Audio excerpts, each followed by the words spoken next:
A noble goal for certain. We'll have much more on the president's cancer moonshot tomorrow here in Greater Boston. Next up, there's some big changes underway at the Boston Globe.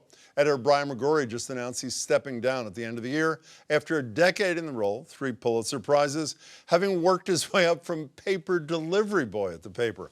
And this week is the second Globe Summit, an annual conference aimed at extending the paper's journalism, quote, beyond the page, as they put it.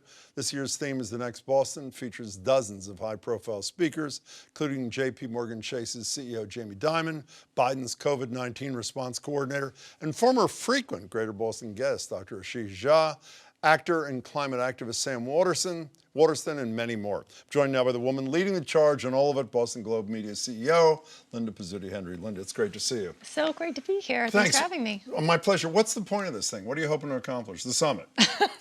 I don't mean being here. Life. What do you hope to accomplish at the summit? Well, the summit is, we started it last year when everybody started doing virtual events. We had started the year before, and we just wanted to bring people together. So we were talking about the Great Recovery, and the response was really overwhelming. We had over 14,000 people attend, and so we said, you know, we're just going to keep doing it, and our journalists love it as well, and so we're just bringing our journalism to life, like you said. And I know last year was the first year of this. Is there a thing that drives me nuts are huge and important. Nothing drives you nuts. Important conferences where there's no follow-up. Is there follow-up when people have ideas? And I know this is the future you're looking to. Is there follow-up to see how you move from concept to reality? Is that part of the goal here?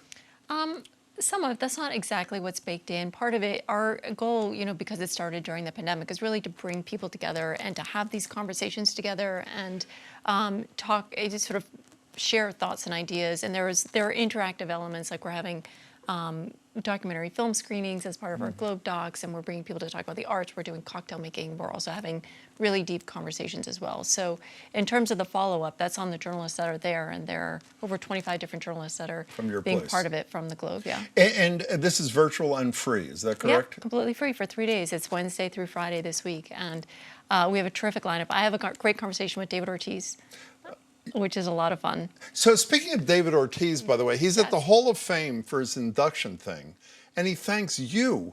What did you give him, hitting tips? I'm serious. I'm listening to his terrific speech. That's and your he says, issue? Linda, so what'd you do for him?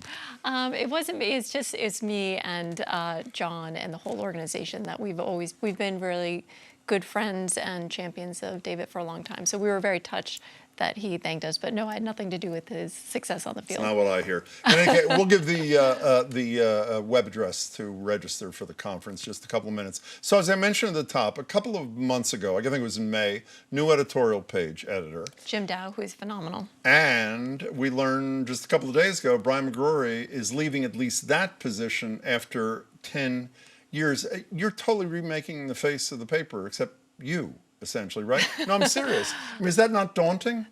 So when you say remaking the face, it's the leadership turns over as it does. You know, I've been here less time than Brian, and thankfully Brian is going to remain as a columnist, and so he's leaving the role of editor, and it's something that is a great evolution. So Brian inherited a fantastic newsroom from Marty Barron, and our next editor will inherit a great newsroom from Brian.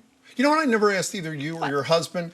Brian was at the newspaper less than a year after... He was editor for less than a year. After you guys bought the newspaper. Was there any thought of not keeping him, of dumping him and moving on to somebody else? You know, the newsroom was the least of our problems. And so what Brian gave us was an incredible gift, is that while the entire business was imploding, it had imploded and it was hemorrhaging cash, and things were just really chaotic. What we had was a strong, stable, trusted newsroom, and so that was a gift that he gave to us, so we could focus on everything else. So no, it really wasn't a thought. What do you think is the highlight of the last 10 years? If you look back on McGrory's tenure, what would you say is your proudest of? I think that one of the things about Brian is that the job that he was hired for a decade ago is so different from the job today. And he's actually one of the last standing of the editors in town. I think he's the longest serving editor of a major metro right now, because they all have turned over, and it's an incredibly demanding job. So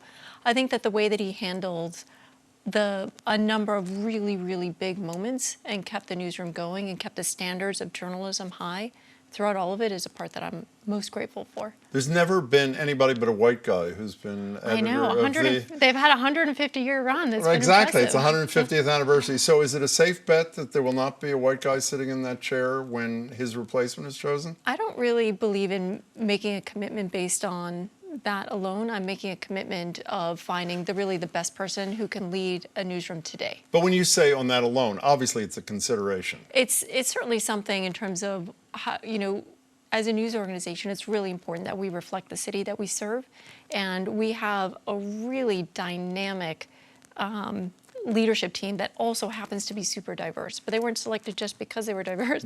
They were selected because they're really amongst the best in what they do. But we should say, by the way, in addition to doing a column at the paper, which I think is great, he's also going to be head of the journalism department of Boston University. I forgot to mention that. So I was reading a thing today where in 2019, you and your husband are leaving a meeting at some hotel with the commissioner of Major League Baseball, and the Boston Business Journal corners you both. You're looking at me like, what is he talking about? I have no idea what this And is. the reporter, whoever it was from the Journal, Boston Business Journal, goes to your husband and says, is the Globe profitable? He says yes. The reporter then turns to you and you say, I wouldn't go that far. So now that's true, by the way. That's right. It's 2022. Would you go that far now? Yeah.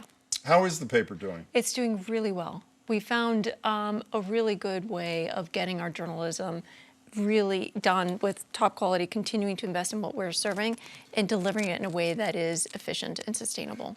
Beyond the business side of this, I read a column by Margaret Sullivan, her final column, the Washington Post media person. She quotes Jonathan Karl from ABC. I want to read you what she said, what he said to her. How do you cover a candidate who is effectively anti-democratic? The concept is, what happens if Trump runs again for the presidency? How do you cover a candidate who's running against whoever the Democratic candidate is, but also running against the very democratic system that makes all this possible? You thinking about this? You worried about this? I'm so happy to be talking about a column in another newspaper from 3 weeks ago. But it is yes. another newspaper from 3 weeks ago. It stayed with me. So I assume you think about this, yes? It is. And, if it's, I think that there were a number of really great points in our column. And one was the importance of democracy, and the Washington Post is moving forward with it. We have a fantastic reporter in our DC bureau, Jess Biggood, whose beat is democracy. So it's something that we're looking at. We have this great project that we're working on right now on what the impact has been on election workers, sort of looking at that aspect of it. We have another project going now on, we sent a dozen reporters out across the country just sort of looking at what's going on. So we take seriously, I took more from her column, the importance of democracy, but in terms of how we're going to cover Trump, there is a different Trump now than there was, I don't know, 7 years ago. And we have no idea where he'll be in terms of, will he have been indicted, will he not have been indicted? But I think the whole industry has changed. I don't know why you're wasting your time talking about it. It's 3 weeks ago in I another know. newspaper. Before you go, you mentioned it's the 150th anniversary. You have some sort of commemoration of that exhibit in the Seaport, yes? We do. We've been celebrating all year. And as part of the celebration, we commissioned this really beautiful poem by, Boston has its own poet laureate. I know that. Her name is Portia. And she did this incredible poem called The Boston Globe as Atlas. And so we put it visually so you can walk through it. It's right in the Seaport across from District Hall and Seaport Common. And so you see her poem, the words. So you walk through the poem and you see the photos and the stories from the Globe's 150 years that inspired it. So it's a really great thing. We're excited to bring our journalism, sort of our connection to the city, to Boston. But it's 150 years ago. Why are you still talking about it? Linda Henry, it's great to see you. Always a pleasure. Be well. Appreciate it. Linda Pizzuti Henry.